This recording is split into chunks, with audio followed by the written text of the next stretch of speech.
Good evening. હવે જો આજે આપણે ડોક્યુમેન્ટ્સ ઉપર વર્કઆઉટ કરવું છે, તો ટોટલ કેટલી પ્રકારના ડોક્યુમેન્ટ્સ હોય એના ઉપરનું આજનું આપણું આખું સેશન છે. તો તમે જ્યારે પણ અકાઉન્ટિંગ વર્ક સ્ટાર્ટ કરવા જશો ત્યારે પહેલી પ્રોસેસ તમારે ક્લાયન્ટ સાથે શું કરવાની આવશે? એની પાસેથી ડોક્યુમેન્ટ બધાય કલેક્ટ કરવા પડશે. તો હું તમને કોમન જે ડોક્યુમેન્ટ્સ છે ને એનું એક લિસ્ટ આપું છું. આટલા ડોક્યુમેન્ટ્સ તમારે ક્લાયન્ટ પાસેથી શું કરવાના થાય? માગવાના થાય. તો સૌથી પહેલી પ્રોસેસ તમારે કઈ આવશે? તો કે રેગ્યુલર ડોક્યુમેન્ટ્સ આવશે. તો હવે અમે લોકો રેગ્યુલર ડોક્યુમેન્ટ્સ ક્લાયન્ટ પાસેથી કયા કયા માગીએ? તો કે સૌથી પહેલાં અમે શું માગશું? તો કે જૂના વર્ષનું બેલેન્સ શીટ. જો ક્લાયન્ટ પાસે જૂના વર્ષનું બેલેન્સ શીટ ન હોય તો આપણે શું કરવું પડશે? જાતે એનું બેલેન્સ શીટ બનાવવું પડશે. તો પહેલી પ્રોસેસ રેગ્યુલર એકાઉન્ટિંગ કેસ હશે તો એની પાસે લાસ્ટ યરનું શું હશે? બેલેન્સ શીટ હશે. બેલેન્સ શીટની અંદર આખો સેટ હોય. ટ્રેડિંગ એકાઉન્ટ હોય, પ્રોફિટ એન્ડ લોસ એકાઉન્ટ હોય અને શું હોય? બેલેન્સ શીટ હોય. એટલે આખું ફાઇનલ સ્ટેટમેન્ટ હોય. દેન આફ્ટર અમારે બીજું ડોક્યુમેન્ટ એની પાસેથી કયું માગવાનું થાય? ચાલુ વર્ષના ખરીદીના બિલ્સ. રેડી? તો આપણે બીજું ડોક્યુમેન્ટ કયું લેવાનું થશે? ચાલુ વર્ષના પરચેઝના બિલ્સ. રેડી? એના પછી આપણે ત્રીજી પ્રોસેસ કઈ આવશે? તો કે માલ ખરીદ કર્યો છે તો શોરૂમ સુધી માલ શું થયો હશે? પહોંચ્યો હશે. તો એ કેવી રીતે પહોંચ્યો હશે? By courier. એટલે કે તમારે કયા બિલ માગવાના થશે? ટ્રાન્સપોર્ટેશનના બિલ. ટ્રાન્સપોર્ટેશનના બિલ્સ પછી કયું આવશે? Labour voucher. તો માની લ્યો કે ગોડાઉનમાં મજૂરોએ માલ શું કર્યો હોય? ગોઠવ્યો હોય. તો એવા કેસમાં જેનું ફર્મ છે, એન્ટરપ્રાઇઝ છે, એ લોકો એના શું બનાવ્યા હશે? લેબર વાઉચર્સ બનાવ્યા હશે. બરાબર? લેબર વાઉચર્સ સામાન્ય રીતે સેલ્ફ ઇનવોઇસ કહી શકાય. તો આપણે કોઈ પણ પરચુરણ ખર્ચા કરીએ તો એના પાકા બિલ અવેલેબલ ના હોય તો આપણે એના શું બનાવવા પડે? વાઉચર્સ બનાવવા પડે. તો સેમ વસ્તુ મજૂરો માટે પણ આપણે શું બનાવશું? લેબર વાઉચર્સ બનાવશું. પછી તમારે શું માગવાનું થાય? એમના સેલ્સના બિલ્સ. એટલે માલ વેચાણ કરે છે એના બિલ્સ માગવાના થાય. દેન આફ્ટર તમારે માગવાનું થાય ખર્ચની બિલ ફાઇલ. તો આ એક્સપેન્સ બિલ ફાઇલ બધી ફર્મ મેન્ટેન કરતી હોય. આની અંદર લાઇટ બિલ, ટેલિફોન બિલ, પાણીના જગ આવતા હોય તો એના બિલ્સ બધું જ આની અંદર બિલમાં એ લોકો સેટ કરતા હોય. ઇવન એમના એમ્પ્લોઈઝ છે એના ઇન્સ્યોરન્સ ભરાતા હોય તો બધા જે કાંઈ ધંધાના ખર્ચ થતા હોય શેમાં મેન્ટેન થતા હશે? એક્સપેન્સ બિલ ફાઇલમાં મેન્ટેન થતા હશે. દેન આફ્ટર તમારે માગવાના થાય એક્સપેન્સ વાઉચર. અહીંયા જેમ લેબર વાઉચર બને છે એમ તમારે શું બનાવવાના થાય? Expense voucher. તો કહેવાની વાત કે જેના પાકા ઇનવોઇસ અવેલેબલ નથી એના ફોર્મ શું બનાવશે? વાઉચર્સ બનાવશે. પરચુરણ ખર્ચ હોય અથવા તો XYZ પ્રકારના ખર્ચાઓ કરતા હોય જેના બિલ્સ અવેલેબલ નથી હોતા પણ ખર્ચ થયો છે તો એના વાઉચર્સ બનતા હોય. આમાં ઘણી વખત સેલ્સમેનો છે એ ટૂર ઉપર જતા હોય તો એના પણ વાઉચર બનાવી નાખતા હોય છે. રેડી? પછી તમારે કયા ડોક્યુમેન્ટ માગવાના થાય? રિસિપ્ટ. તો રિસિપ્ટના બે પ્રકાર હોય. એક મળેલી રિસિપ્ટ હોય, એક આપેલી રિસિપ્ટ હોય. જેમ કે તમે લોકો અહીંયા ફીસ ભરો છો તો તમને રિસિપ્ટ શું થાય છે? મળે છે. હવે સેમ તમને કોઈક ફી આપે તો તમારે શું કરવી પડે? રિસિપ્ટ આપવી પડે. તો અહીંયા બંને પ્રકારની રિસિપ્ટનો સમાવેશ થઈ જાય. મળેલી રિસિપ્ટ અને આપેલી રિસિપ્ટ. રેડી? તો મળેલી રિસિપ્ટ હશે તો એમાં તમારે પૈસા ચૂકવેલા હશે. તો તમે વિચારો કે બિઝનેસમાં રિસિપ્ટનું ઇન્વોલ્વમેન્ટ ક્યાં હોય? તો કે સપ્લાયર્સ અને કસ્ટમર સાથે. તો તમે જ્યાંથી માલ પરચેસ કર્યો હશે એને તમે પૈસા ચૂકવા હશે તો એને શું મોકલાવી હશે? રિસિપ્ટ મોકલાવી હશે. તમે જેને માલ વેચેલો હશે ત્યાંથી પૈસા આવ્યા હશે તો ધંધામાં એનું શું બન્યું હશે? રિસિપ્ટ છે એ આપેલી હશે. તો એ બંને પ્રકારની રિસિપ્ટ ક્લાયન્ટ પાસેથી માગી લેવાની થઈ. અને લાસ્ટ કયું ડોક્યુમેન્ટ માગવાનું થાય? Bank details. તો સાહેબ આટલા ડોક્યુમેન્ટ તમે કોઈના પણ માગો ને એટલે તમારું એકાઉન્ટ લખવાનો કાર્યક્રમ શું થઈ જાય? ચાલુ થઈ જાય. તો આ આપણા રેગ્યુલર ડોક્યુમેન્ટ્સ છે. હવે મજાની વાત, રેર ડોક્યુમેન્ટ્સ પણ ખરા. જેમ કે અહીંયા જેટલા લોકો બેઠા છે એમાંથી બની શકે કે આમાંથી એકય કાગળ એમની પાસે ના હોય. કારણ કે બિઝનેસ કરતા હોય તો આ બધા ડોક્યુમેન્ટ હોય. તમે પૂજારા ટેલિકોમનું એકાઉન્ટ લખો તો એની પાસે તમે માગો એ બધું નીકળે. પણ નાનો દુકાનવાળો છે, નાનો પ્રોપરાઇટર છે કે નાનો ધંધાર્થી છે તો એની પાસે આ બધો ડેટા અવેલેબલ ના પણ હોય. તો જે અવેલેબલ છે એ માગવાનો નથી, એનો કોઈ વાંધો નથી. હવે તો કે રેર ડોક્યુમેન્ટ્સ કયા કયા આવે? તો રેર ડોક્યુમેન્ટ્સનો ઉપયોગ સામાન્ય રીતે ઓડિટ કરવા માટે પણ અમે કરતા હોઈએ છીએ. તો રેર ડોક્યુમેન્ટ્સમાં સૌથી પહેલાં આવે મિલકતની ખરીદી અથવા તો મિલકતનું વેચાણ. આ રેર કાગળ હોય. ગાડી લીધી હોય પછી વેચી નાખી હોય, જમીન, મકાન, દુકાન, ફ્લેટ લીધા હોય પછી શું કરી નાખ્યા હોય? વેચી નાખ્યા હોય. તો પ્રોપર્ટી પરચેસ થઈ હોય, પ્રોપર્ટી સેલ્સ થઈ હોય તો એને એસેટ્સ કહેવાય. તો એસેટ્સ પરચેઝ અથવા તો એસેટ્સ સેલ્સની ડિટેલ્સ આપણે ક્લાયન્ટ પાસેથી માગવી પડે. આ રેગ્યુલર હર વર્ષે ના થતું હોય. ક્યારેક ક્યારેક થતું હોય, પણ સામાન્ય રીતે નાની મોટી મિલકતો લેવાતી હોય, જેમ કે મોબાઈલ છે, લેપટોપ છે, સ્કૂટર્સ છે, આ બધી ફર્નિચર છે, એસી છે, તો એના તમારે બિલ્સ માગવાના થાય. ઇવન પર્સનલ અકાઉન્ટ લખતા હોય તો ગોલ્ડના પણ બિલ તમારે શું કરવાના થાય? માગવાના થાય. પછી કયો કાગળ આવે? Investment details. તો જે પણ ક્લાયન્ટ છે જો ઇન્વેસ્ટમેન્ટ કરતો હોય તો એના રિલેટેડ તમારે ડોક્યુમેન્ટ્સ માગવાના થાય.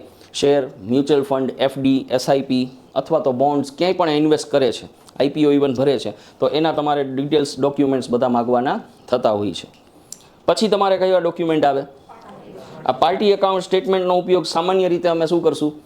ઓડિટ કરવા માટે કરશું, કારણ કે અહીંયા રિસિપ્ટ તો મળી ગઈ છે, બેંક ડિટેલ્સ પણ મળી ગઈ છે, તો હવે પાર્ટીનું સામેવાળા ચોપડા લોકોએ આપણું એકાઉન્ટ મેન્ટેન કર્યું હશે, તો એના ખાતે ને આપણા ખાતે બેલેન્સ સરખી આવે છે કે નહીં જોવા માટે અમારે શેની જરૂર પડે? Party statement. પાર્ટી સ્ટેટમેન્ટનો બીજો અમે ઉપયોગ ક્યાં કરતા હોય તો કે સપોઝ અમે કોઈને લોન આપી છે, તો એણે કેટલું ઇન્ટરેસ્ટ ચડાવ્યું છે, મારે કેટલું ચડાવવાનું છે, એ બે કેવું હોવું જોઈએ? સેમ હોવું જોઈએ, કારણ કે લોન સામાન્ય રીતે આપણે ઓળખીતાને આપી હોય, તો એ બધી ગોઠવણી આપણે કરવા માટે પાર્ટી સ્ટેટમેન્ટ જોઈએ. આ ઓડિટ માટે યુઝ કરશું. પછી શું માગવાનું થાય? ઉઘરાણી બુક. આ એક એવી બુક છે કે હરેક વેપારી છે એ એક્યુરેટ મેન્ટેન કરતો હોય. બધાય કાગળ હોય ને એમાં આઘું પાછું થાય. ઉઘરાણી બુકમાં કે કોઈ દિવસ વેપારી ક્યાંય લખવામાં ચૂક ના કરે. એટલે આની સાથે તમારે કસ્ટમરનો ડેટા શું કરવાનો? મેળવવાનો. ઘણીવાર કેવું હોય, પાર્ટી રોકડા આપી ગઈ હોય, રિસિપ્ટ બનાવતા ભૂલાઈ ગઈ હોય, પણ ઉઘરાણી બુકમાં એની શું થઈ ગઈ હોય? નોંધ થઈ ગઈ હોય. તો ઘણીવાર એવું થાય કે આમાંથી કોઈ પણ કાગળ છે રિસિપ્ટ રિલેટેડ, બેંકમાં આવ્યા હોય તો આપણે લખી નાખ્યા હોય, પણ રિસિપ્ટ રિલેટેડ કોઈ કાગળ મિસિંગ હોય તો અહીંથી ડેટા શું થઈ જાય? ટ્રેક થઈ જાય આપણો. પછી તમારે લોનના સ્ટેટમેન્ટ બધા મગાવવા પડે, કારણ કે વ્યાજ કેટલું ચડ્યું છે એ આપણે ગણવાનું ના થાય. બેંકે શું કરી દીધું હશે? સ્ટેટમેન્ટમાં ગણી દીધું હશે. તો હાઉસિંગ લોન ચાલુ હોય, પર્સનલ લોન ચાલુ હોય, સીસી ખાતા ચાલુ હોય, ક્રેડિટ કાર્ડ્સના કોઈ સ્ટેટમેન્ટ હોય, તો એ બધા આપણે છેલ્લે મગાવવા પડે. અને વ્યાજના બધા હવાલા એમાં શું કરવા પડે? અપડેટ કરવા પડે. ધેન આફ્ટર તમારે શું સેટ કરવું પડે? ક્રેડિટ કાર્ડના સ્ટેટમેન્ટ જો ચાલુ હોય તો મગાવી લેવા પડે. ક્રેડિટ નોટ અને ડેબિટ નોટ, આ કયા કાગળ હશે? Credit note and debit note ક્યાં પર્પઝથી યુઝ થાય? વેચેલો માલ પાછો આવે તો ક્રેડિટ નોટ ઇસ્યુ થઈ હોય, ખરીદેલો માલ પાછો મોકલો હોય તો આપણે ડેબિટ નોટ મોકલી હોય. તો ક્રેડિટ નોટ અને ડેબિટ નોટના ડોક્યુમેન્ટ એ રેર ડોક્યુમેન્ટમાં આવે. રોજાના થતું હોય, 6 મહિને એકાદી વાર, મહિને એકાદી વાર થતું હોય. રેડી? તો ક્રેડિટ નોટ, ડેબિટ નોટના ડોક્યુમેન્ટ્સ પણ ક્લાયન્ટ પાસેથી માગી લેવા પડે. નેક્સ્ટ આવે proof of ATC, ATD and ATG. તો આ શેના પ્રૂફ હશે? ઇન્વેસ્ટમેન્ટના. રેડી? તો એલઆઈસીમાં ઇન્સ્યોરન્સ લીધેલો છે, એટીસીની ડિટેલ્સ હોય. પોસ્ટ ઓફિસમાં કંઈ પણ પ્રકારની એફડીઝ મૂકેલી છે તો એટીસી હોય. એવી જ રીતે ડોનેશન કરેલું છે, એવી જ રીતે મેડિક્લેમ છે, તો આ બધા કાગળિયા એટીસી, એટીડી અને એટીજીના કહેવાય. તો બહુ સિમ્પલ છે. ઇન્સ્યોરન્સના પેપર્સ, મેડિક્લેમ્સના પેપર્સ અને કોઈ પણ પ્રકારના ગવર્મેન્ટની ઇન્સ્ટિટ્યુશન્સમાં ઇન્વેસ્ટમેન્ટ્સ, પોસ્ટ ઓફિસમાં ઇન્વેસ્ટમેન્ટ છે અથવા એવી જગ્યાએ ઇન્વેસ્ટમેન્ટ છે કે જેમાં ટેક્સની બચત થતી હોય, તો અહીંયા ડોનેશન આપેલું હોય કોઈ ટ્રસ્ટમાં તો એના પણ પુરાવા તમારે માગી લેવાના થાય. અને નેક્સ્ટ અને લાસ્ટ ટીડીએસના શું માગવાના થાય? સર્ટિફિકેટ. કાં તો કે ક્યાં ક્યાં ટીડીએસ કપાઈ ગયો છે એના ક્લાયન્ટ પાસેથી શું મળી જાય?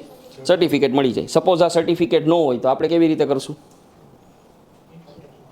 આપણે 26AS શું કરી લેશું? ડાઉનલોડ કરી લેશું. ઓલરેડી 26ASનું આપણે સેશન અહીંયા ચલાવ્યું હતું કે એ ફોર્મ કેવી પ્રકારનું હોય છે. રેડી? તો 26AS ઉપરથી પણ આની વિગત શું થઈ જશે? મળી જશે. તો સાહેબ આ 18 ડોક્યુમેન્ટ છે, એ કેવા લાગે, કેવા હોય એ હું તમને બતાડું છું. જોવાના છે. તમને જો ડોક્યુમેન્ટ સમજાશે તો જ તમે એકાઉન્ટિંગ લખી શકશો. જો ડોક્યુમેન્ટ જ મગજમાં નહીં ઉતરે તો એની આમનોંધ નહીં બને, એની ટેલીમાં ઇફેક્ટ નહીં પડે, કાંઈ નહીં થાય. તો આપણો પનારો કોની યારે પડશે? કાગળિયારે. હવે ડોક્યુમેન્ટ છે ને એને વાંચવાની એક સિમ્પલ ટેકનિક છે. તમારે એની સામે સામે જોઈ રાખવાનું, એટલે એ બોલવાનું શું કરે? સ્ટાર્ટ કરે. ગમે એ કાગળ હોય એની સામે 30 સેકન્ડ સુધી શું કરવાનું? જોવાનું. તમારે ટ્રાય કરવી હોય કરજો, કોકની સામું 30 સેકન્ડ જોઈ રાખજો, એટલે કાંઈક બોલવાનું શું કરશે? ચાલુ કરશે.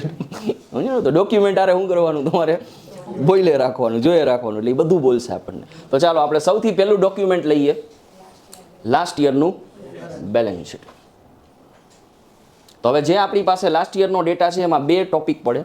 એક તમારે લાસ્ટ યરનું બેલેન્સ શીટ મગાવવું પડે, અને લાસ્ટ યરના બેલેન્સ શીટમાં જે સ્ટોક હોય, જે સ્ટોક કેટલાનો પડ્યો છે? 10,80,000. તો એ 10,80,000ની આપણે ટેલીમાં ઇન્વેન્ટરી ચડાવવી પડે. તો 10,80,000 માટે થઈને આપણે શું મગાવવું પડશે? લાસ્ટ યરનો સ્ટોકનો ડિટેલ્સ.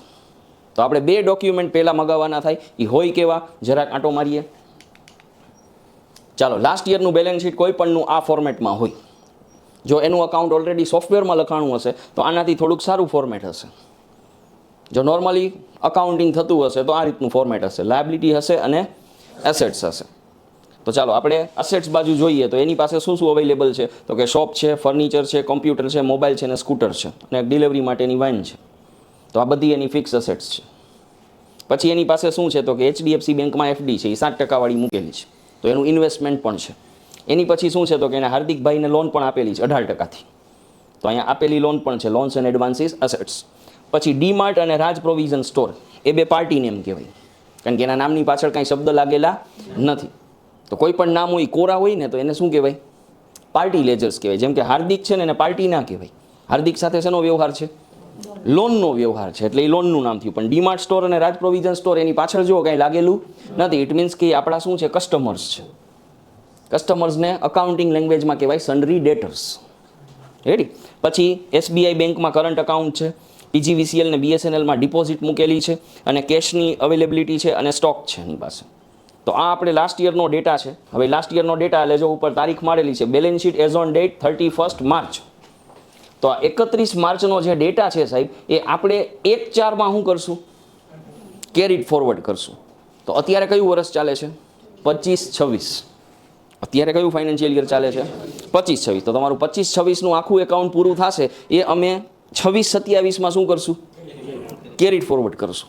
તો મેં લાસ્ટ યરનો ડેટા મગાવ્યો છે એ 24-25નો છે. રેડી. તો આ કેસમાં અહીંયા તારીખ છે 31/3/24, એટલે આ 23-24નો ડેટા છે જે 24-25માં અમે શું કરશું, કેરીડ ફોરવર્ડ કરશું. રેડી. તો બેલેન્સ શીટ છે એની એસેટ્સ બાજુ આ કીએ છે, લાયબિલિટી બાજુ પાર્ટનરશિપ ફર્મ છે. કેમ ખબર પડી કે આ પ્રોપ્રાઇટરી નથી, તો કે 2 કેપિટલ છે. તો અહીંયા જો મહેશભાઈ કેપિટલ છે અને ભરતભાઈ કેપિટલ છે. તો કોઈના બી સરવૈયામાં એક કરતાં વધારે કેપિટલ ખાતા હોય ને તો એને એવું કહેવાય કે એ માલિકો છે, એટલે કે આને પાર્ટનરશિપ ફર્મ કહેવાય. જો એક જ કેપિટલ હોય તો પ્રોપ્રાઇટરી ફર્મ કહેવાય. તો હવે અહીંયા ડિફરન્સ શું આપણે ક્રિએટ કરવો પડશે, પાર્ટનરશિપ ફર્મનું અકાઉન્ટ લખો અને પ્રોપ્રાઇટરી ફર્મનું એકાઉન્ટ લખો. તો પાર્ટનરશિપ ફર્મ છે ને એને સ્લેબ લાગુ ન પડે, એને જે પ્રોફિટ આવે ને એના ફ્લેટ 30% સીધો શું ભરવો પડે, ટેક્સ પે કરવો પડે. અને પ્રોપ્રાઇટરી ફર્મ હોય ને તો એને સ્લેબ વાઇઝ જવાનું થાય. સ્લેબ આપણને ખ્યાલ છે, 2.5 લાખ વાળો સ્લેબ છે એ ઓલ્ડ રિઝિમ પ્રમાણે છે અને 4 લાખ વાળો સ્લેબ છે એ ન્યૂ રિઝિમ પ્રમાણે છે. તો એને ઇન્કમ ટેક્સના સ્લેબ લાગુ પડે, આ લોકોને ઇન્કમ ટેક્સના સ્લેબ લાગુ નહીં પડે. બીજી વસ્તુ, કોઈનું પણ સરવૈયું પાર્ટનરશિપ ફર્મવાળું હોય ને એટલે તમારે એને ઓડિટ કરાવવું ફરજિયાત થઈ જાય. તો આ જે એકાઉન્ટ લખાશે એમાં આ લોકોએ શું રાખવો પડશે, CA રાખવો પડશે, કમ્પલસરી છે. એટલે એકાઉન્ટન્ટ બનશે, CA હશે અને એક ટેક્સ કન્સલ્ટન્ટ હશે અને પાર્ટી હશે. એટલે 4 લોકોનું કોમ્બિનેશન થાય ત્યારે આનું એકાઉન્ટ આખું શું થશે, પ્રિપેર થશે. રેડી. તો પાર્ટનરશિપ ફર્મ છે એટલે હેવી ફર્મ થઈ. ICICI બેંક પાસેથી લોન ચાલુ છે એટલે કે સિક્યોર્ડ લોન ચાલુ છે. સાગરભાઈ પાસેથી પણ લોન લીધેલી છે એટલે કે અનસિક્યોર્ડ લોન છે. મોન્ડેલેઝ અને કૈલાસ માર્કેટિંગ છે તો એના સપ્લાયર છે. તો આ બાજુ કોઈ પાર્ટીના નામ હોય એસેટ્સ બાજુ તો એ ડેટર્સ કહેવાય, કસ્ટમર્સ કહેવાય. આ બાજુ કોઈના નામ હોય તો સપ્લાયર્સ કહેવાય, એને ક્રેડિટર્સ કહેવાય. રેડી. પછી સિટીઝન બેંકમાં એની ઓડી ચાલુ છે. તો ઓડી એક પ્રકારનું આપણા માથે દેવું કહેવાય. ઉછીના રૂપિયા બેંક પાસેથી આપણે શું કરતા હોય, લેતા હોય કંઈક ગીરવે મૂકીને. રેડી. તો ઓડી ચાલુ છે. લાઇટ બિલનું પ્રોવિઝન એટલે કે જૂના વર્ષનું બિલ ચૂકવવાનું પણ કેવું છે, બાકી છે, જે આ વર્ષે આપણે ચૂકવશું. અને જૂના વર્ષનું GST ભરવાનો પણ કેવો છે, બાકી છે. બધાયના બેલેન્સ શીટમાં GST હોય જ, કારણ કે માર્ચનો GST ભરાય ક્યારે, એપ્રિલમાં. તો માર્ચમાં એ બેલેન્સ શીટમાં જ પડ્યો હોય. તો માર્ચના બધા ટેક્સીસ હોય ને એ બધા ક્યાં પડ્યા હોય, બેલેન્સ શીટની અંદર જ પડ્યા હોય. રેડી. તો હવે આ આનું બેલેન્સ શીટ છે. તો સાહેબ તમે કોઈનું પણ સરવૈયું જોશો ને તો એ આ ફોર્મેટમાં રહેશે, એસેટ્સ અને લાયબિલિટીના ફોર્મેટમાં. હવે તમારે શું મગાવવાનું થશે, લાસ્ટ યરનો સ્ટોક. તો આ સ્ટોક છે એનું એક પત્રક હોય, અહીંયા સેમ્પલ ડેટા છે, બાકી આનાથી વધારે આઇટમ પણ હોઈ શકે. તો હવે મજાની વાત કે જે એનો સ્ટોક આપેલો છે એને તમારે લોજિકલી ગોઠવવો પડશે. તો તમને બધાને આ ટોપિક ખબર છે કે તમારે સ્ટોક ગોઠવવો હોય તો 5 વસ્તુ ગોઠવવી પડે: stock group, stock category, unit, location અને આઇટમ્સ. આપ્યું છે શું આમાં, ખાલી આઇટમના નામ. હવે આઇટમના નામ આપ્યા છે, ગોડાઉન ક્યાંય આમાં દેખાય છે નથી. ઇટ મીન્સ કે આ લોકો ગોડાઉન મેન્ટેન કરતા નથી. તો ચાલો આ આઇટમ ઉપરથી મને સ્ટોક ગ્રુપ ડિઝાઇન કરીને આપો. આ લોકો શેનો બિઝનેસ કરે છે, ચોકલેટ અને બિસ્કિટ. તો સ્ટોક ગ્રુપ ક્યાં બનશે આ લોકો માટે, ચોકલેટ અને બિસ્કિટ. ચાલો કેટેગરી ડિઝાઇન કરીને આપો. કઈ કંપનીનો માલ રાખે છે? કેડબરી અને પાર્લે. તો બે એની કેટેગરી બનશે. ચાલો યુનિટ ડિઝાઇન કરવા પડશે, તો એનું યુનિટ કયું બનશે? બોક્સ અને પીસ. બે યુનિટ બનશે, બોક્સ અને પીસ. પછી બેયને આપણે મર્જ કરવા પડશે કે એક બોક્સ બરાબર 15 પીસ, એક બોક્સ બરાબર 5 પીસ. પછી એનો સ્ટોક આપેલો છે એ બધો બોક્સમાં છે અને ભાવ પાછા શેમાં આપ્યા છે? પર પીસમાં આપ્યા છે. એટલે તમારે 200 ગુણ્યા 30 નથી કરવાના. આ લોકોનો સ્ટોક કેવી રીતે છે? 200 બોક્સ પડ્યા છે, તો એ 200 બોક્સની અંદર શું છે? 15 પીસ છે. એ 15માંના એક પીસનો ભાવ શું છે? 30 રૂપિયા છે. એટલે કાં તમારે ભાવને બોક્સમાં કન્વર્ટ કરવા પડે, કાં બોક્સને શું કરવા પડે? પીસમાં કન્વર્ટ કરવા પડે. તો સહેલું એ પડે કે બોક્સને પીસમાં કન્વર્ટ કરી નાખો. રેડી? તો 200 બોક્સ છે એટલે તમારે 200 ગુણ્યા 15 કરો એટલે તમને હિસાબ મળી જશે. તો આ એનું સ્ટોક પત્રક છે. તો સાહેબ કોઈ પણનો સ્ટોક તમે જુઓ ને લાસ્ટ યરનો તો આ રીતનો હોય. જેમ કે શેર બજારવાળા હોય તો એની પાસે ડીમેટનો સ્ટોક મગાવીએ આપણે, એનું પત્રક આ જ રીતનું હોય. સ્ક્રિપ્ટના નામ લખ્યા હોય, ક્વોન્ટિટી હોય અને એના રેટ હોય અને પાછળ એની અમાઉન્ટ હોય. તો હવે બેલેન્સ શીટ આ રીતનું રહેશે, સ્ટોક પત્રક આ રીતનું રહેશે. હવે આપણે જોઈએ કે પરચેઝનું બિલ કેવું હોય. તો પરચેઝના બિલમાં બે પ્રકાર હોય. એક આરડી પરચેઝના બિલ જોવા મળે ધંધામાં, એક મળે આપણને યુઆરડી પરચેઝ. હવે યુઆરડી એટલે શું? જેની પાસે જીએસટી નંબર ના હોય. અને આરડી એટલે કોણ? જેની પાસે જીએસટી નંબર હોય. તો આરડી પરચેઝના બિલ છે એમાં જીએસટી લાગેલો એટલે સામેવાળા પાસે જીએસટી નંબર હશે.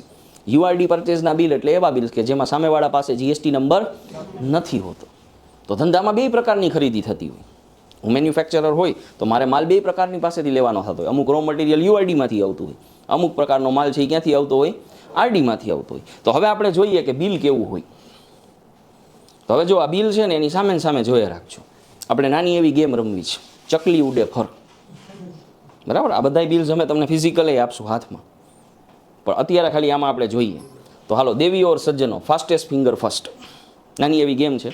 હું જે પૂછું ને બિલમાંથી તમારે ગોતવાનું છે. તો સૌથી પહેલાં ગોતો બિલની તારીખ. હાલો, 11 ઓક્ટોબર. તો ડોક્યુમેન્ટમાં સૌથી પહેલાં નજર ક્યાં નાખવાની? ડેટ ઉપર. બરાબર? ડેટ ઉપરથી ડિફાઇન થશે કે આની એન્ટ્રી આ વર્ષની છે, આગલા વર્ષની છે, પાછલા વર્ષની છે. એટલે આ વર્ષનું જ બિલ છે ને, કારણ કે ક્લાયન્ટે ફાઇલ કર્યા હોય ને કાગળ, એમાં એને ડૂચા મારી દીધા હોય. ઘણીવાર જૂના કાગળિયા એમાં ભેગા શું થઈ ગયા હોય? આવી ગયા હોય. એ કાંઈ છૂટું ના કરે. તો આપણે પહેલું ધ્યાન રાખવાનું કે તારીખ શું છે, તો કે 11 ઓક્ટોબર. પછી ગોતવાનું ડોક્યુમેન્ટ નંબર. તો બિલ નંબર છે T1001. બિલ નંબર છે T1001. હાલો, રેડી. હવે તમારે શું ગોતવાનું? તો કે ટોટલ બિલ કેટલા રૂપિયાનું છે? તો કે ટોટલ બિલ છે 45,920 રૂપિયાનું. ભાઈ ટોટલ બિલ 45,920નું છે. એને કહેવાય ઇનવોઇસ વેલ્યુ. એને શું કહેવાશે? Invoice value. હવે એમાં ટેક્સેબલ વેલ્યુ કેટલી છે? તો કે ટેક્સેબલ વેલ્યુ છે 41,000. તો ટેક્સેબલ વેલ્યુ છે 41,000, ઇનવોઇસ વેલ્યુ છે 45,920. હવે આ જે બિલ છે એ લોકલ છે કે ઓજીએસ છે? લોકલ એટલે ગુજરાતની અંદરનું, ઓજીએસ એટલે ગુજરાતની બહારનું, આઉટ ઓફ ગુજરાત સ્ટેટ એટલે એને ઓજીએસ કહેવાય. તો મજાની વાત, આ બિલ લોકલ છે. હવે મને કેમ ખબર પડી? તો કે મેં નીચે ટેક્સ જોયો. આ તમારા કન્સેપ્ટમાં ચાલી ગયું છે કે નીચે CGST અને SGST લાગેલો હોય તો આ કેવું બિલ કહેવાય? લોકલ ખરીદીનું બિલ કહેવાય. જો આમાં IGST લાગેલો હોય તો OGS કહેવાય. તો ચાલો, આ બિલ લોકલ છે. હવે મેઇન પ્રશ્ન, આ બિલ પરચેઝનું જ છે એ તમને કેમ ખબર પડી? આ ખરીદીનું જ બિલ છે, આમાં ક્યાંય લખ્યું ન હોય કે હું પરચેસ છું, હું સેલ્સનું બિલ દેખાડું ને તોય આવું જ હોય. તો જો કન્સાઈનીમાં કોનું નામ છે? શ્રીજી એન્ટરપ્રાઇઝ. તો જો તમે શ્રીજી એન્ટરપ્રાઇઝનું એકાઉન્ટ લખતા હોય તમારા માટે શું ગણાય? પરચેઝનું બિલ કહેવાય. જો તમે નિકોન કેરનું એકાઉન્ટ લખતા હોય તો સેલ્સનું કહેવાય. તો જે વેપારી બેઠા છે એને આ ખબર છે. જે સ્ટુડન્ટ છે એના માટે ખાલી એકવાર રિપીટ કરું છું કે હંમેશા માલ વેચવાવાળો હોય ને એનું નામ ઉપર હેડિંગમાં હોય. તો આ કંકોત્રી છે એ ક્યાંકથી આવી છે? આપણા ઘરે પ્રસંગ નથી, તો કંકોત્રી જ્યાંથી આવી એનું નામ પ્રિન્ટેડ લખ્યું હોય. આપણું નામ શ્રી, શ્રીમાન, આપ બંને સપરિવારમાં ક્યાંક શું કર્યું હોય? ટેકાયું હોય. તો ઉપર જેનું નામ હોય ને એનું બિલ કહેવાય. તો આ બિલ કોનું છે? નિકોનનું. નિકોનવાળાએ કોને માલ વેચ્યો? શ્રીજીને. જો તમે શ્રીજીના એકાઉન્ટન્ટ હોય તો પરચેઝનું બિલ આને બોલવાનું. જો તમે નિકોનના એકાઉન્ટન્ટ હોય તો તમારે આને સેલ્સનું બિલ બોલવાનું. તો હવે આખી વસ્તુ આપણે વાંચીએ. રેડી? નિકોન પાસેથી 45,920નો માલ ખરીદ કર્યો છે. આટલું આપણને સમજાણું આમાંથી. કઈ તારીખે? તો કે 11 ઓક્ટોબરે T1001ના ડોક્યુમેન્ટથી.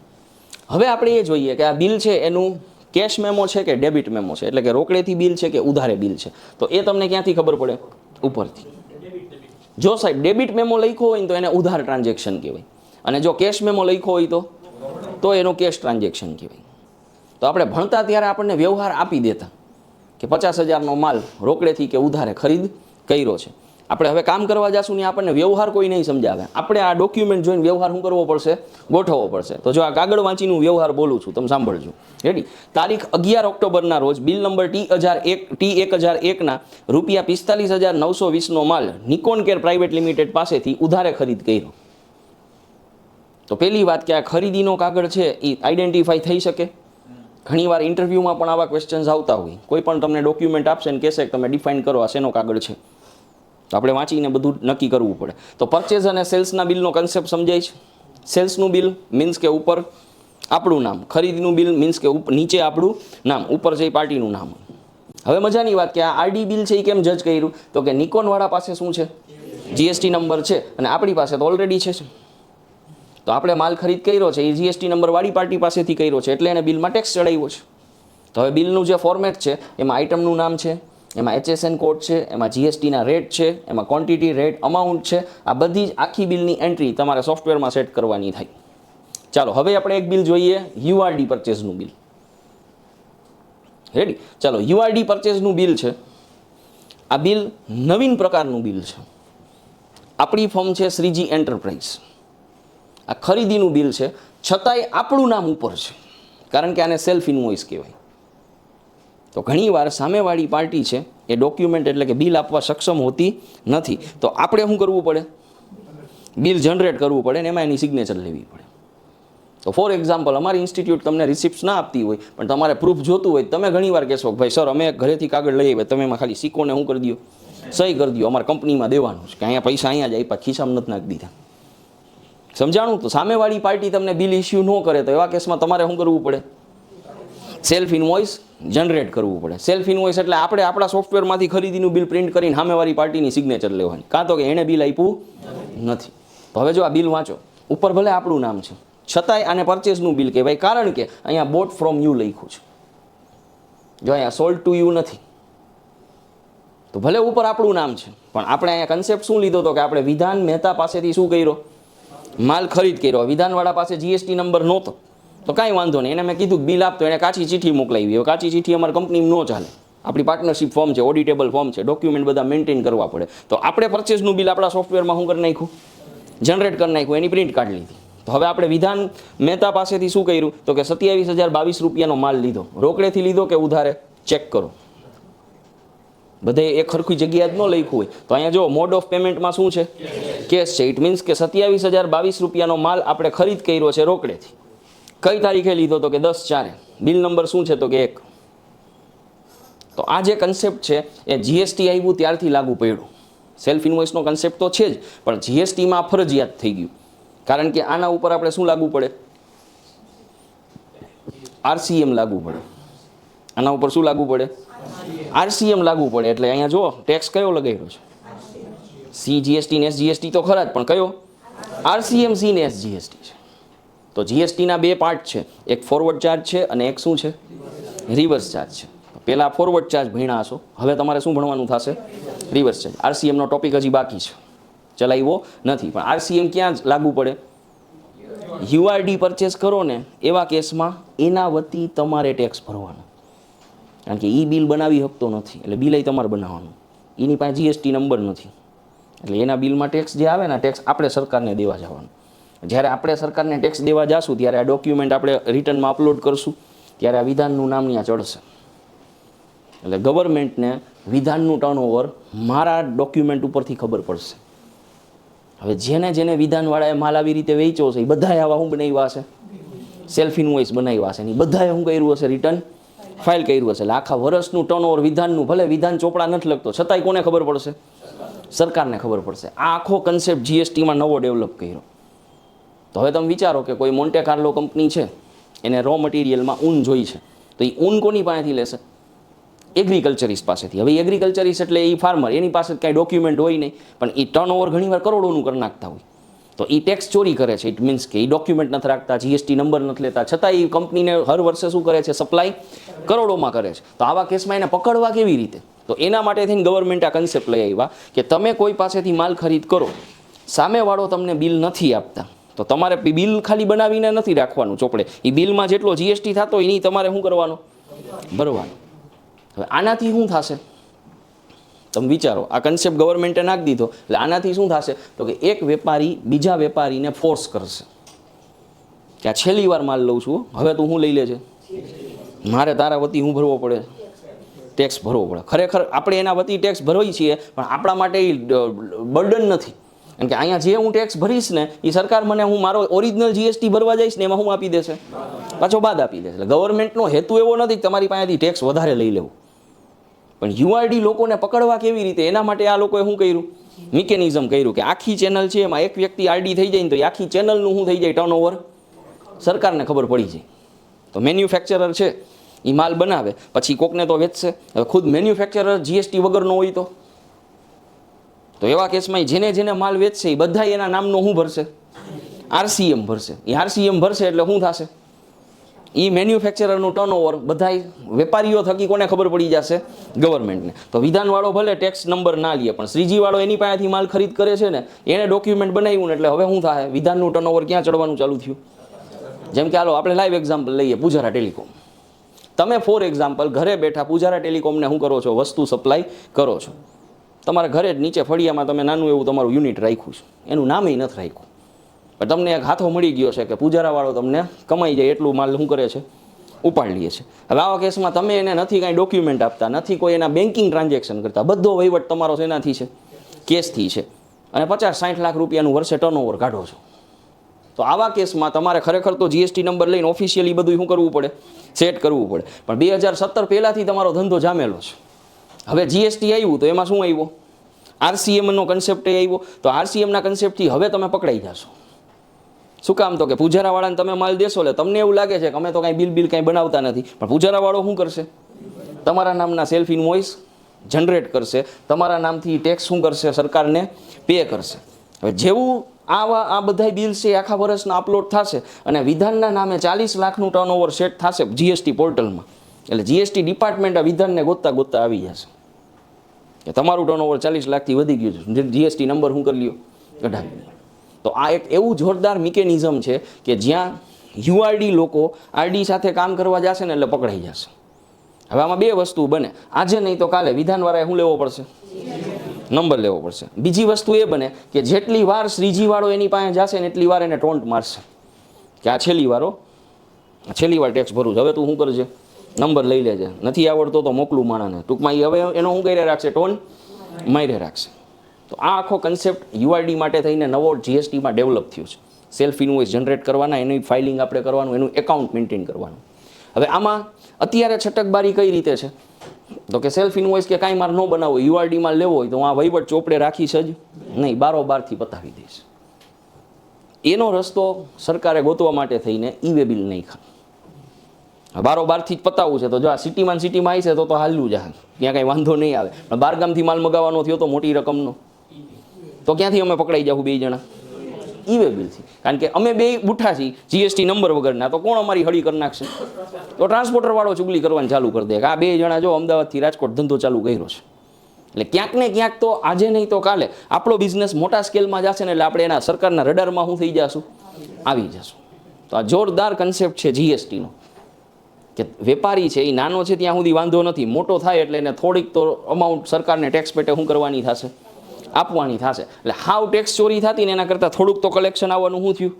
ચાલુ થયું. ધીરે ધીરે આ ગ્રાફ વધતો જશે. રેડી? આપણે ટૂંકમાં ગ્રીનલેન્ડ ને બધું લેશું. ટ્રમ્પ એક જ નથી લઈ શકતો, બરાબર? હાલે છે ને અત્યારે વિવાદ. ચાલો હવે આપણે ટ્રાન્સપોર્ટેશનના બિલ જોઈએ તો એમાંય સેમ કન્સેપ્ટ આવશે. ભાઈ જ્યાં ખરીદી થાય ને ત્યાં બધી જગ્યાએ બે વસ્તુ રહેશે. એક કયા રહેશે? આરડી. ને એક કયા રહેશે? યુઆરડી. આરડી એટલે રેગ્યુલર ડીલર પાસેના, યુઆરડી હોય ત્યાં શેનો કન્સેપ્ટ આવશે? આરસીએમનો. તમે યુઆરડી કરશો એટલે એ બિલનો જે ટેક્સ છે એ તમારે શું કરવાનો? ભરવાનો. જે તે સમયે આરસીએમ આવ્યું 2018માં ત્યારે બધા વેપારીઓએ આનો વિરોધ કર્યો હતો. સરકાર માની નહીં. સરકારે સમજાવ્યું કે તમારે ટેમ્પરરી એના વતી ટેક્સ ભરવાનો, હાચન ખિસ્સામાંથી નથી જવાનું. એ તમે જે ટેક્સ ભરશો એ તમને શું મળી જશે? ફાઇનલ જીએસટી ભરવા આવશો, મહિનો પૂરો થાય ત્યારે અમે તમને એની સામે શું કરી દઈશું? બાદ આપી દઈશું. તો આરસીએમ એ આપણા માથે કોઈ ટેક્સ બર્ડન અલગથી નથી, જસ્ટ ખાલી આપણે એક ગવર્મેન્ટને હેલ્પ કરીએ છીએ કે ભાઈ આને આટલા રૂપિયાનો માલ અમને શું કરે છે, હર વર્ષે વેચે છે, કદાચ જરૂર પડે ગવર્મેન્ટને તો એ આપણી મદદ થકી એના સુધી શું થઈ શકે, પહોંચી શકે. આ આપણે એને હેલ્પ કરવાની છે સરકારને. ચાલો, ટ્રાન્સપોર્ટેશનના બિલ કેવા હોય બધા જોયા જ હશે. પાર્ટીનું નામ છે, આરડી બિલ છે, એમાં ટેક્સ ચાર્જ કરેલો છે. તો ટ્રાન્સપોર્ટેશનને એક અલગથી છૂટ આપેલી છે સરકારે. જો ટ્રાન્સપોર્ટેશન પાસે જીએસટી નંબર હોય તો એને 12% જીએસટી લાગે. બાકી કોઈ પણ સર્વિસ આપતું હોય ને અને એની પાસે જીએસટી નંબર હોય ને તો એને 18% આવે. કારણ કે ટ્રાન્સપોર્ટર ઉપર એક વધારાનું બીજું બર્ડન પણ છે, ઈ વે બિલનું. એટલે ટ્રાન્સપોર્ટરવાળાએ જે વિરોધ કર્યો હતો કે ઈ વે બિલ હટાવો, તો એને કમ્પન્સેટ કરી દેવા સરકારે એને શેમાં રાહત કરી દીધી? જીએસટીના રેટમાં. ભાઈ તમારે એકલાએ 18% નહીં ભરવાના, કેટલા ભરવાના? 12%. હવે મજાની વાત કે જો ટ્રાન્સપોર્ટર છે એ યુઆરડી હોય તો આપણે એના ઉપર આરસીએમ પાછો 12% નહીં ભરવાનો, આપણે 5% જ ભરવાનો. આ ખાલી કોના માટે છે? ટ્રાન્સપોર્ટર. બાકી માની લ્યો હું એસી યુઆરડી પરચેસ કરું તો મારે એસીમાં 28% હોય ને તો આરસીએમ કેટલો ભરવાનો? 28%. પણ ટ્રાન્સપોર્ટર યુઆરડી હોય તો 18% નહીં ભરવાનો, 12% નહીં ભરવાનો, ખાલી કેટલા ટકા ભરવાનો? મારે 5% જ ભરવાનો. તો આ એને સ્પેશિયલ છૂટ કરી દીધી છે. તો ચાલો, ટ્રાન્સપોર્ટેશનના બિલ છે, આમાં તમારે વાંચવું પડશે. ઉપર ઓમ ટ્રાન્સપોર્ટ લખ્યું છે એટલે આઈડિયા તો આવી જ ગયો કે ટ્રાન્સપોર્ટનું બિલ છે. ચાલો, એની તારીખ જોવા મળે છે 2 ઓગસ્ટ. ડોક્યુમેન્ટ નંબર છે 18. કેશ મેમો છે એટલે આપણે 11,200 શું કર્યા છે એને રોકડા આપેલા છે. ઓકે, તો હવે આની જે એન્ટ્રી આપણે કરશું ત્યારે આમાં આપણે લેજર આપણે બનાવવું પડશે. તો આપણે ફૈબા થવાનું છે. હરેક કાગળ વાંચીએ ખર્ચનો, એનું નામ છે ને આપણે પાડવાનું, એમાં ન લખ્યું હોય તો અમે આનું નામ શું પાડશું? Transportation expense. આમાં ક્યાંય લખ્યું નથી. અકાઉન્ટિંગ ચોપડે પીજીવીસીએલનું બિલ જોશો ને તો ત્યાં પીજીવીસીએલ ન લખવાનું, ત્યાં અમારે શું લખવું પડે? લાઇટ બિલ એક્સપેન્સ કે ઇલેક્ટ્રિક બિલ એક્સપેન્સ લખવાનું હોય. પેટ્રોલના બિલ જોવો ને એમાં પેટ્રોલ પંપના નામ હોય, તો અમારે કંઈ પંપના નામે ખાતા ન ખોલવાનું હોય, અમારે એના નામ શું પાડવા પડે? પેટ્રોલ બિલ એક્સપેન્સ કે ફ્યુલ ચાર્જ એક્સપેન્સ. રેડી? તો ચાલો આપણે અહીંયા સેટ કરશું ટ્રાન્સપોર્ટેશનના બિલમાં. એ લોકોએ ટ્રાન્સપોર્ટેશન સર્વિસ લખ્યું છે, આપણે નામ શું પાડશું? Transportation expense. કારણ કે અકાઉન્ટિંગમાં એક ટર્મ્સ છે, ખર્ચના કોઈ બી ખાતા ખોલો પાછળ એક્સપેન્સ શબ્દ લખવાનો. તો ઇન્કમના કોઈ બી ખાતા ખોલો તો પાછળ શું લખવાનું? ઇન્કમ. જેમ કે ખાલી સેલેરી લખીને ખાતું બનાવું ખબર ન પડે કે સેલેરી એક્સપેન્સ છે કે સેલેરી ઇન્કમ છે, એટલે મારે નામ સ્પેસિફાઈ કરવું પડે. તો ખાલી ટ્રાન્સપોર્ટેશન લખવું તો ન ચાલે. ટ્રાન્સપોર્ટેશન શું છે? એક્સપેન્સ છે, તો એક્સપેન્સમાં નાખવાનું. ઇન્કમ હોય તો ઇન્કમમાં નાખવાનું. રેડી? તો ચાલો, આ ટ્રાન્સપોર્ટેશનનું આરડી બિલ છે. યુઆરડી બિલમાં પાછો સેમ કન્સેપ્ટ. યુઆરડી બિલમાં એ લોકોએ મને બિલ આપ્યું છે 240 રૂપિયાનું. તો હવે આ 240માં એને નથી સીજીએસટી લગાડ્યો, નથી એસજીએસટી, એટલે હું તરત સમજી ગયો કે આ બિલ છે એ 240 રૂપિયાનું કોરું બિલ છે. જો એને આઈ મને ન આપ્યું હોત તો આપણે બનાવવું પડે. એને આપ્યું છે સારું થયું. તો હવે એને બિલ આપ્યું છે તો આ 240 રૂપિયા ઉપર મારે શું કરવું પડશે? 5% આરસીએમ છે એ ભરવો પડશે. એ ભરીશ એટલે મને શું મળી જશે? બાદ મળી જશે. તો આ બધા ડોક્યુમેન્ટ્સ છે, એનું ખાલી ડિસ્ક્લેમર આપી દઉં, જસ્ટ ડેમો માટેના છે. બાકી રિયલમાં મારુતિવાળા પાસે જીએસટી નંબર છે, એમાં આ બધું રિમૂવ કરી નાખ્યું છે. જો પ્રાઇવેટ લિમિટેડ કંપની છે, બુઠ્ઠી ન હોય કોઈ જીએસટી નંબર વાળી જોઈએ.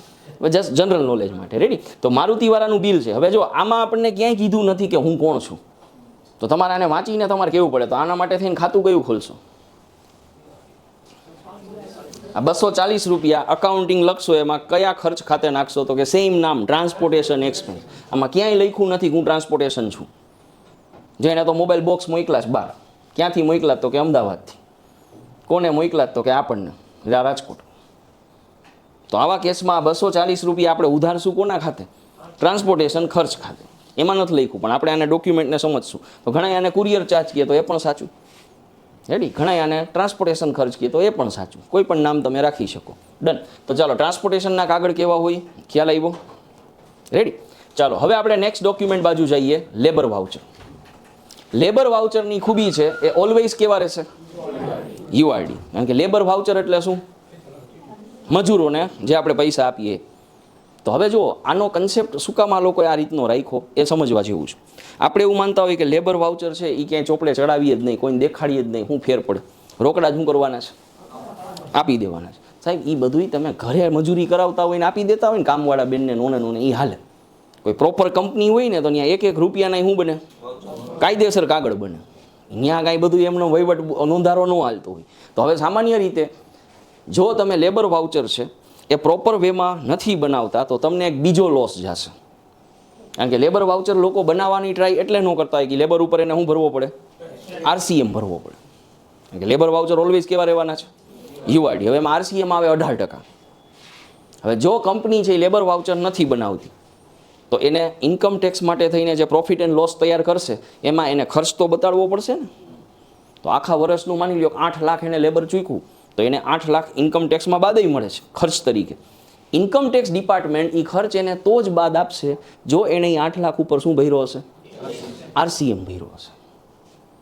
એટલે તમે એવું માનતા હોય કે RCM બચાવવા માટે થઈને લેબર વાઉચર ન બનાવું તો તમને એની અણી ક્યાં નીકળશે, ઇન્કમ ટેક્સવાળા તમને એ ખર્ચ આખો ડિસઅલાઉ કરશે.